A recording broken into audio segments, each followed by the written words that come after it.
Juga dari sisi ibadah, mereka berani secara terang-terangan, berani melaksanakan sholat di depan Ka'bah.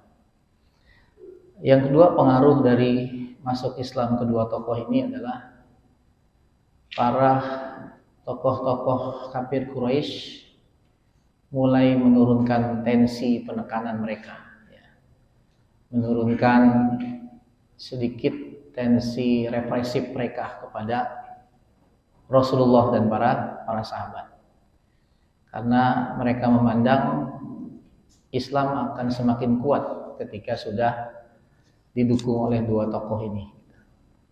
Maka satu hari ketika mereka sedang berkumpul di depan Ka'bah, maka mereka melihat ketika itu Rasulullah sedang duduk sendiri juga di depan Ka'bah, sedang melakukan ibadah. Nah, saat Rasulullah dalam kesendiriannya itu, maka mereka pun berbincang-bincang. Dan salah satunya adalah tokoh Quraisy namanya Utbah bin Rabi'ah. Ini sudah sering sampaikan, kita sudah sering dengar nama yang satu ini. Ya, Utbah bin Rabi'ah itu mertuanya Abu Sufyan, ayahanda dari Hindun. Ya. Memang dibanding yang lain, dibanding Abu Jahal, dibanding Abu Lahab, bahkan dibanding Umayyah dan tokoh-tokoh yang lain, Utbah ini agak lebih lembut ya dibanding mereka tadi. Maka ketika melihat Rasulullah sedang sendiri, ketika itu Utbah pun menawarkan diri kepada teman-temannya dengan mengatakan, itu lihat Muhammad sedang sendiri, bagaimana kalau saya dekati Muhammad, lalu saya bernegosiasi dengannya, kita negosiasi lagi tentang urusan kita dengan Muhammad. Maka kemudian teman-temannya mengatakan, silakan wahai Utbah, hampiri Muhammad dan silakan engkau berbicara dengan Muhammad. Maka kemudian Utbah pun mendekati Rasulullah Shallallahu Alaihi Wasallam. Ketika sudah di hadapan Rasul, maka kata Utbah, ya bena akhi, wahai anak saudaraku, innaka minna, sesungguhnya engkau adalah bagian dari kami. Jita qad alimta minas sitoh fil ashirah wal makan fin nasab. Kau ini punya kedudukan yang tinggi, nasab yang mulia gitu. Wa innaka qad ataita qaumaka bi amrin azim, dan kau datang kepada kaummu, kepada kami dengan urusan perkara yang besar sekali. Farraqta bihi jama'atahum, dan kedatanganmu membawa agama baru itu membuat kami tercerai-berai. Hubungan ayah dengan anak bermasalah, hubungan paman dengan keponakan bermasalah. Nah, ini yang terjadi dengan engkau membawa agama baru. Wa ibta bihi alihatahum wa dinahum, dan engkau cela Tuhan-Tuhan kami, engkau rendahkan agama nenek moyang kami. Maka kata Utbah, fasma minni, maka sekarang mendengarkan saya. A'rid alaika umuran tanzur bima la'allaka taqbalu minna ba'daha. Maka kamu lihat, saya ingin memberikan tawaran, mudah-mudahan engkau mau menerima tawaran saya, kata Utbah. Rasulullah melihat peluang besar ini gitu. Jadi ada mad'u, ada objek dakwah datang langsung ke beliau. Maka walaupun dia kafir, tapi bagaimana Rasulullah menghormati. Sehingga kata Rasul, kul ya Abul Walid. Jadi gelar dari kunyah dari Utbah itu Abul Walid. Karena salah satu anaknya bernama Walid bin Utbah. Ya, yang nanti dalam perang Badar Walid bin Utbah ini mati di tangan Ali bin Abi Thalib. Sementara anaknya yang lain, Huzaifah bin Utbah, itu masuk Islam. Sudah dahulu masuk Islam. Ya. Jadi Utbah itu kenapa mengatakan demikian? Karena dia salah satu korbannya menurutnya. Hubungannya dengan anaknya itu bermasalah. Karena anaknya masuk Islam. Huzaifah. Sementara yang lainnya masih kafir. Hindun masih kafir ketika itu. Kemudian Walid juga masih, bahkan mati dalam keadaan kafir. Kalau Hindun nanti kita tahu beliau kemudian menjadi sahabat Nabi ya, sahabat perempuan yang nanti kemudian masuk Islam pada peristiwa Fathu Makkah. Ya, Rasul melihat peluang ini, beliau mengatakan, "Qul ya Abul Walid, Asma, katakan apa yang ingin kau katakan Abul Walid, saya akan dengarkan." Maka Rasulullah dengan serius mendengarkan kata-kata dari Utbah bin Rabi'ah. Kata Utbah, "Ya benar akhi, in kunta." Jadi ada 4 tawaran. Ya, ada 4 pilihan yang ditawarkan oleh Utbah kepada Rasulullah.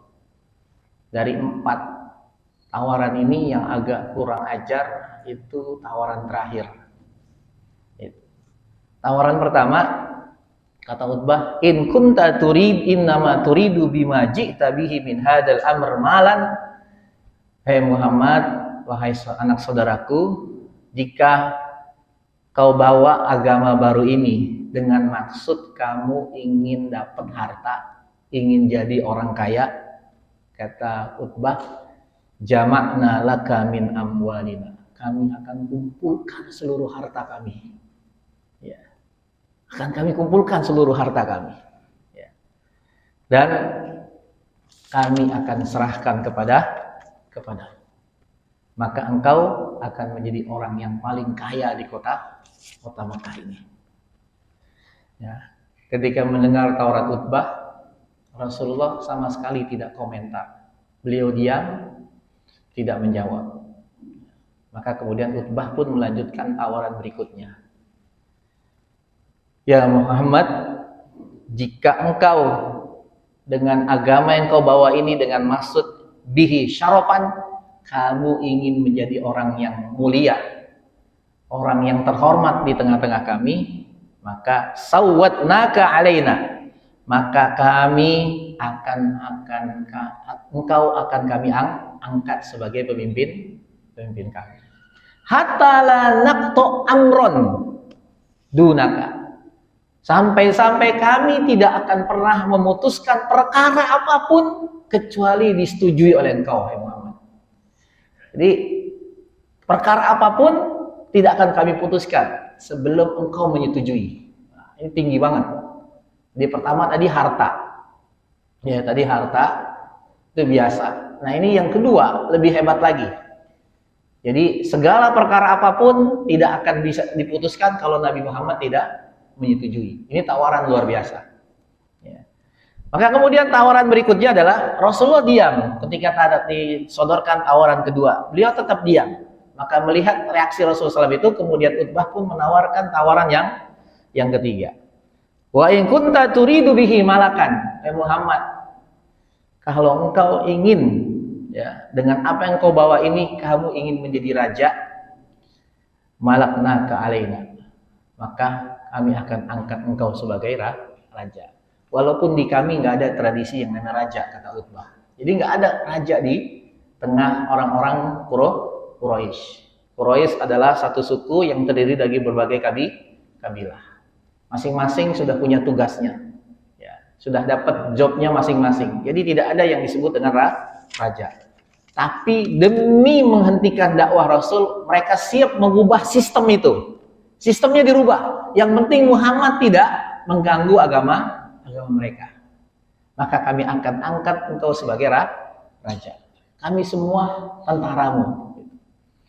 Maka Rasul tetap terdiam dengan tawaran itu. Barulah tawaran yang ketiga, yang terakhir, "Wahai Muhammad, kalau apa yang kau lakukan selama ini dengan membawa agama barumu itu karena kamu dikuasai oleh kekuatan gaib yang menyebabkan kamu tidak sadar berada dalam kendali kekuatan gaib itu, maka kami akan carikan tabib terbaik. Kami akan carikan dukun terbaik, meskipun harus kami datangkan dari Romawi maupun Persia. Yang penting kamu sembuh. Ini yang saya katakan tadi. Jadi tawaran keempat agak kurang ajar. Jadi dibilangnya Rasulullah gila. Jadi menyampaikan Islam dianggapnya berada dalam kendali kekuatan gaib. Gitu. Walaupun kalau sekarang tuh banyak orang ngaco gitu ya. Ya, itu sangat mungkin memang berada di bawah kekuasaan atau kendali kekuatan gaib seperti itu. Maka setelah tawaran keempat itu, ya, kata Rasulullah, ada lagi wahai Utbah yang ingin kau sampaikan. Udah cukup, kata Utbah. Cukup. Saya nggak mau ngomong lagi. Nah, sekarang gantian. Sekarang saya yang ingin berkata-kata. Saya ingin berbicara kepadamu. Ya, kata Rasul. Maka Rasul pun membacakan awal surat Fussilat. Ya. Jadi Rasul membaca awal surat Fussilat. Ya. Sampai nanti di riwayat yang lain sampai saatnya Rasulullah membaca sampai ayat ke-13. Jadi Rasul baca di depan Utbah nih, Rasulullah baca Al-Qur'an. Dan Utbah tahu Quran itu indah. Maka dia diam dengan khusyuk. Dengerin dengan baik. Gitu. Ya Rasul baca, A'udzubillahi minasyaitonir rajim. Bismillahirrahmanirrahim. Hamim. Tanzilun minar rahmanir rahim.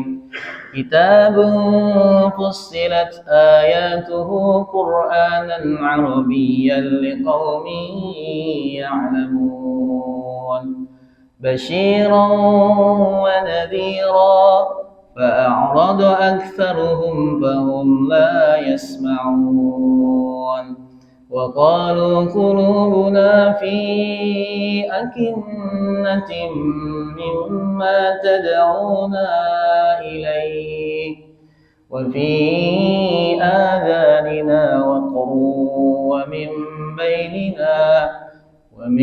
بيننا وبينك حجاب فاعمل إننا عاملون.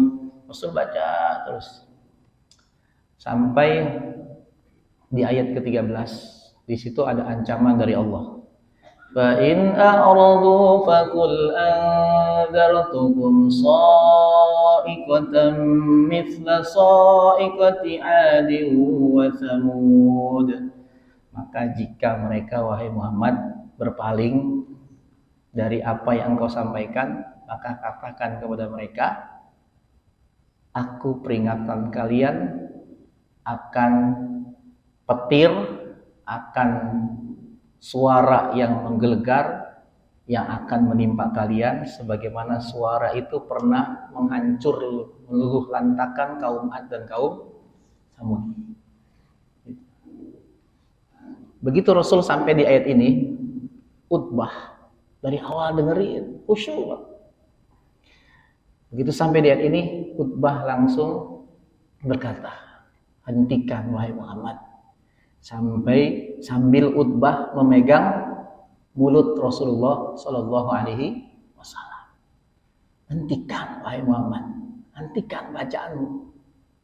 Maka setelah itu dia langsung pergi meninggalkan Rasulullah Shallallahu Alaihi Wasallam. Dia langsung kembali kepada teman-temannya. Begitu melihat raut muka Utbah berubah, maka teman-temannya bertanya, ada apa wahai Utbah? Sebelum engkau bertemu dengan Muhammad, tidak seperti ini tampangmu, wajahmu. Tapi kenapa begitu ketemu dengan Muhammad, kau bisa berubah? Ada apa wahai Utbah. Ini berubah, ekspresi Utbah berubah. Mengekspresikan ketakutan yang sangat luar biasa. Kenapa? Karena di ayat ke-13 itu cerita tentang kaum Ad dan kaum Samud. Dan cerita tentang kehancuran kaum Ad dan kaum Samud itu masyhur di kalangan bangsa Arab. Bagaimana mereka diluluh lantakan oleh Allah Subhanahu wa taala. Karena di awal pembahasan kita dulu, kaum Ad, kaum Samud itu adalah bagian dari bangsa Arab, yaitu Arab Baidah. Ya, asal usul bangsa Arab pertama yaitu Arab Baidah. Di antara Arab Baidah itu kaum Ad dan kaum Samud. Ya. Jadi mereka tahu bagaimana hancurnya kaum Ad, kaum Samud. Maka begitu juga dengan Utbah. Gitu. Sampai dalam riwayat lain mengatakan, cukup wahai Muhammad, cukup. Aku merasa saat ini, ya, kenapa Utbah sampai memegang mulut Rasul? Dia rasa itu ketika itu, kilat itu, suara itu sedang menimpa dirinya. Jadi, suara itu, kilatan itu sedang menimpa dirinya. Maka dia takut luar biasa. Sampai dia memegang mulut Rasulullah Sallallahu Alaihi Wasallam. Ini saya sering katakan gitu. Orang kafir itu luar biasa karena dia paham isi dari ayat itu, sehingga dia tahu maknanya gitu. Maka itu sangat berimbas sekali pada dirinya. Itu orang kafir, Utbah. Gitu. Ya, Utbah. Nah, seharusnya kita pun begitu pada saat mendengar ayat-ayat yang isinya adalah ancaman, isinya adalah azab. Begitu yang terjadi pada Utbah. Maka kata teman-temannya, wahai Utbah, kamu datang dengan wajah yang berbeda. Ya. Maka kemudian Utbah pun duduk di hadapan teman-temannya dan mengatakan, teman-temannya bertanya, ma wara'aka ya Abul Walid? Apa yang terjadi padamu wahai Abul Walid? Ya. Lalu kata Utbah? Ya. Wara'i anni sami'tu qaulan wallahi ma sami'tu mithlahu qattun, kata Utbah. Sesungguhnya aku telah mendengar satu ucapan, satu perkataan yang demi Allah aku tidak pernah mendengar seindah ucapan yang barusan dibaca oleh Muhammad, kata Utbah. Saya nggak pernah dengar ucapan kayak begini, indah banget, kata Utbah. Wallahi ma huwa bisya'ri wala bisahr. Demi Allah, kata Utbah, sambil mengulangi sumpahnya untuk menguatkan, untuk meyakinkan kawan-kawannya, demi Allah, yang dibaca Muhammad itu bukan syair, yang dibaca Muhammad itu bukan sihir, kata Utbah. Wala bil kahana, juga bukan mantra-mantra, kata Utbah. Bukan syair, bukan sihir, bukan mantra-mantra, kata Utbah. Jadi Utbah merasakan, ini bukannya syair, bahkan ini bukan produknya Muhammad, jelas sekali gitu. Karena ya ma'syara Quraisy, oleh karena itu wahai kaum Quraisy, atiuni, coba dengarkan saya, taati saya. Waj'aluha bi wa khallu baina hadzal rajul wa baina ma huwa fihi fa'tazilu.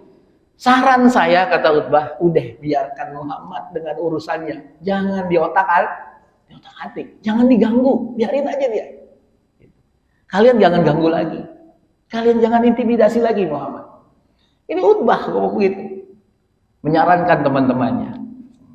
Maka kenapa dia katakan wallahi, demi Allah, kata Utbah, la yakunanna laqauluhu alladhi sami'tu minhu naba'an azim.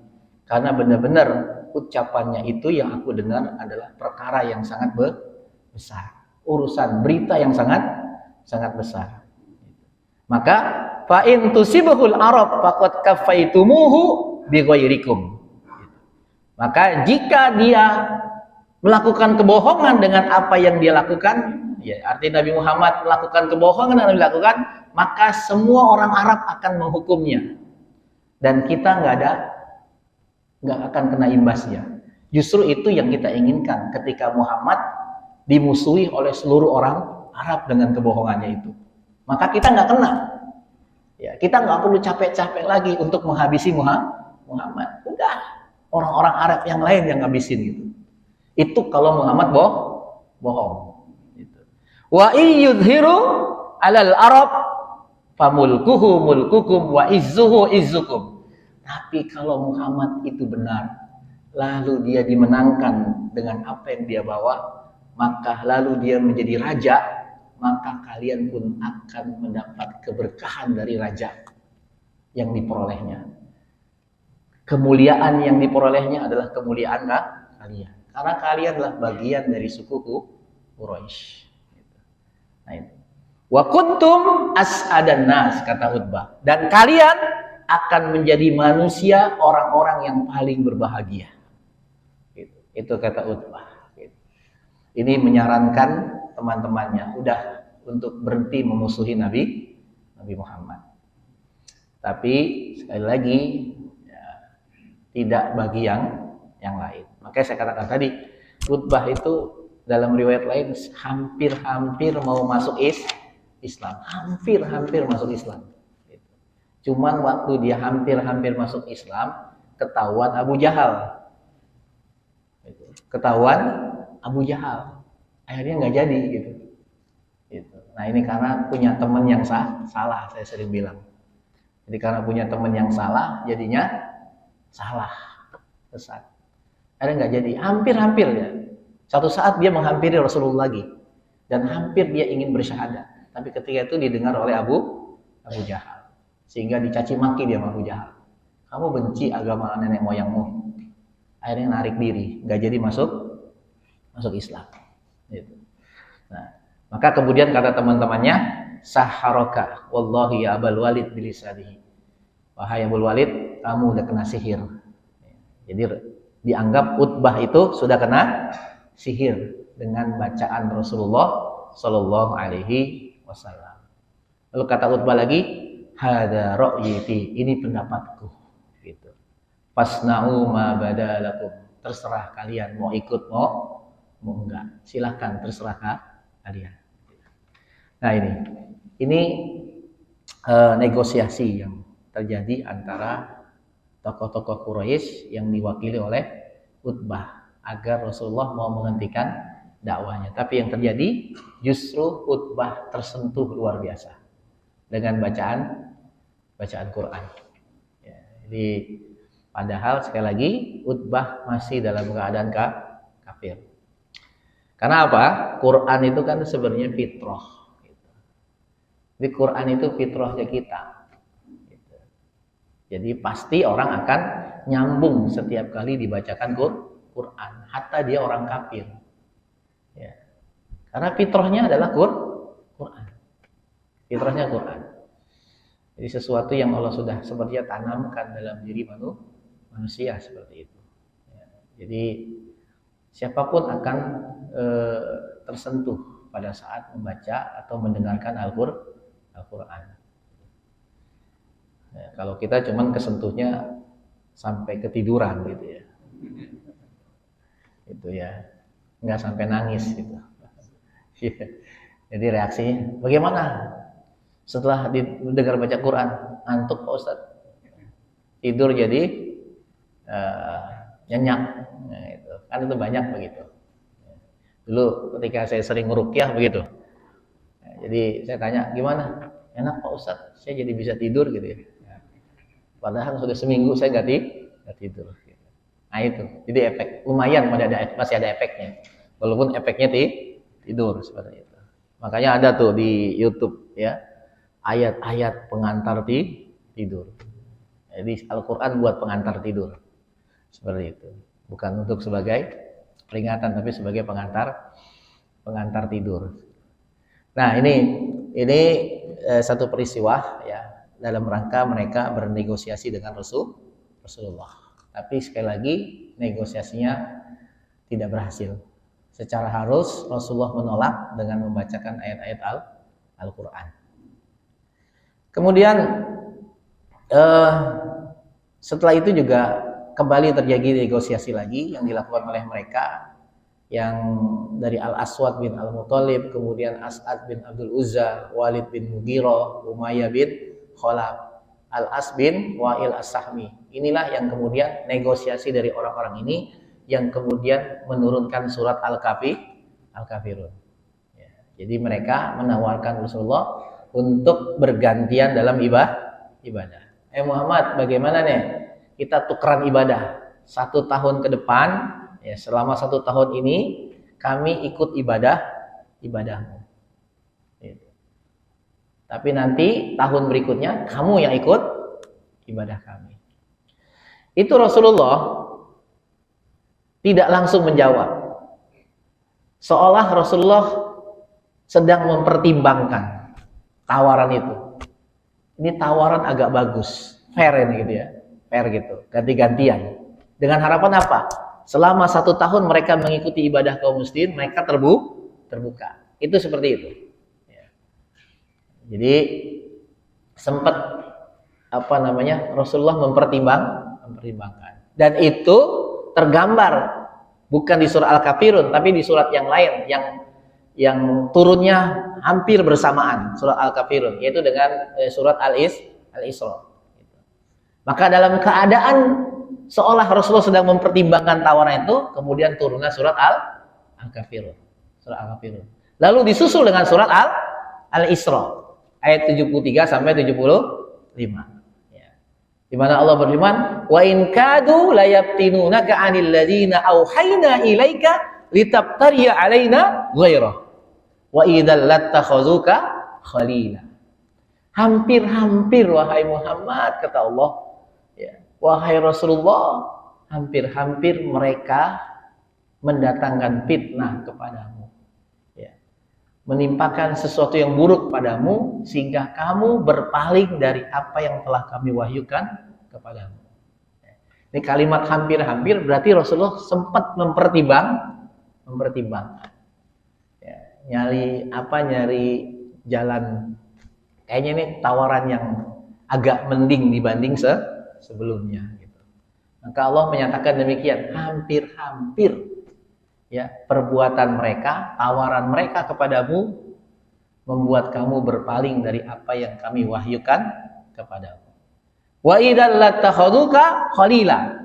Kalau saja kamu ikut mereka, mau menerima tawaran mereka, maka mereka akan menjadikan kamu sebagai teman. Ya begitulah. Ya, jadi kalau kita mau ikut dengan mereka, cara mereka, tidak hanya di masa Rasul, bahkan sampai sekarang, itu pasti akan dianggap teman. Wah, ini Islam yang bagus ini. Ini Islam yang toleran kayak begini. Mau menerima jadi teman. Yang ono mah bukan teman, Islam radikal. Gitu. Jadi nggak dijadiin teman, dijadikan musuh. Gitu.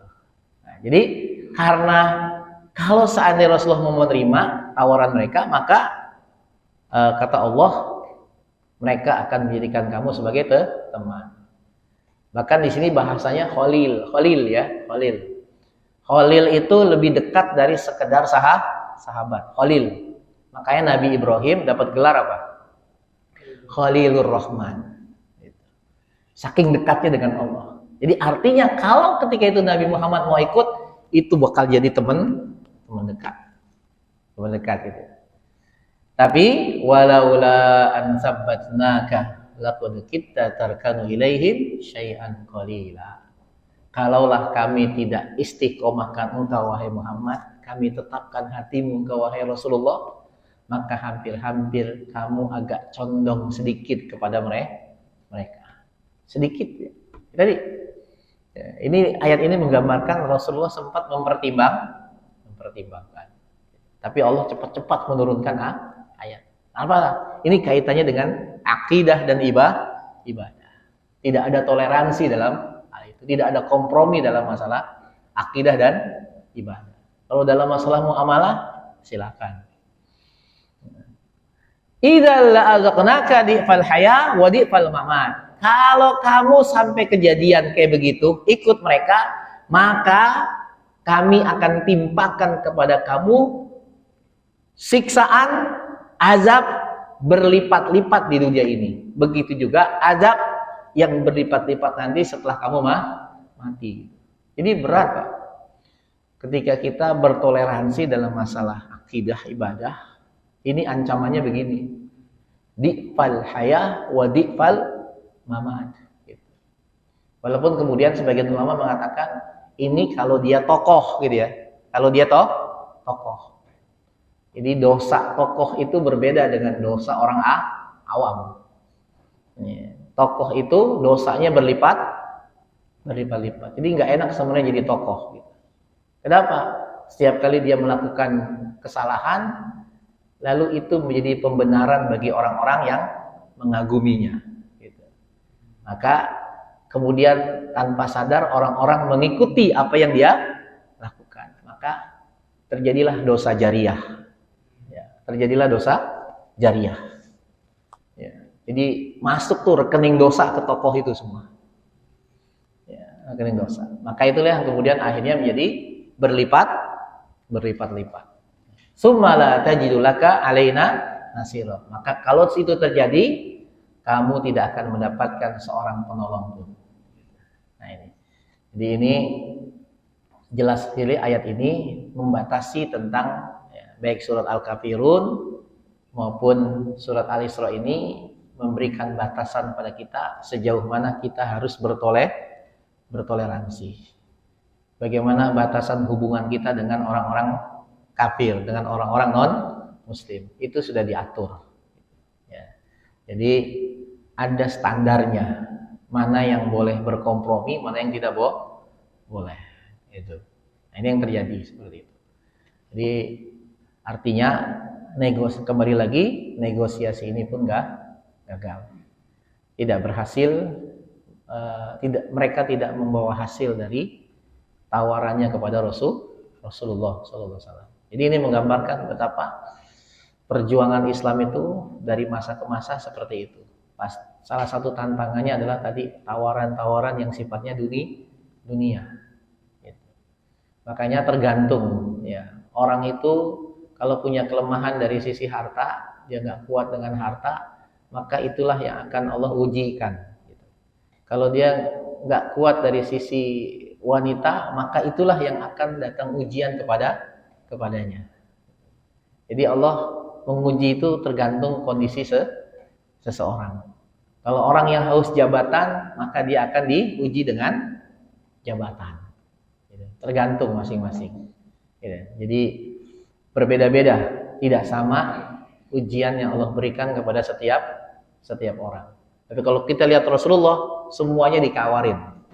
Semuanya ditawarin kepada Rasul. Kaya, kedudukan, bahkan wanita, itu semua ditawarkan kepada Rasulullah Shallallahu Alaihi Wasallam. Gitu. Ya, tapi Rasulullah dengan pertolongan Allah, kemudian Rasulullah mampu menolak semua tawaran tersebut. Nah ini negosiasi yang dilakukan oleh mereka. Sebelum saya lanjut, ada yang ingin ditanyakan, Pak? Ada yang ingin didiskusikan? Oh ya, silakan. Assalamualaikum.